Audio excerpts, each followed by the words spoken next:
Hello guys, welcome back to the channel. In today's video, I'm going to show you how you can use trading ticket and grow a garden. Okay, let's get into it guys. Grow a Garden has just dropped a new update called Trading Update, and in this update, there will be trading ticket that we can buy on the gear shop. I'm going to go to the gear shop, and then here you can buy the trading ticket.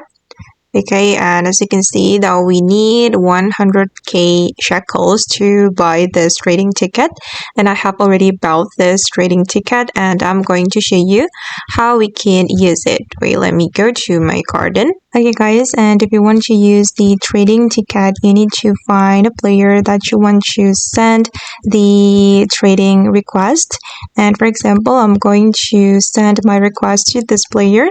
I'm going to go to my backpack and then go to the gear item, and then I'm going to choose the trading ticket, and then we can click on send a trade request.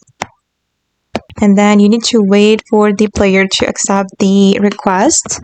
Okay, and the trade request has been accepted, and then I'm going to over something. For example, I'm going to over one of my fruits here. I'm just going to pick a random fruit. For example, this beanstalk. Okay, and then we need to wait for both players to accept. And then I'm just going to click on accept. I'm going to give this beanstalk to this player. It's done. And then we just need to click on confirm and wait for the other player to confirm. Okay, and now the trade is completed. Okay guys, and that's all the way to use trading ticket in Grow a Garden. I hope this video will be useful for you. Thank you so much for watching, and bye!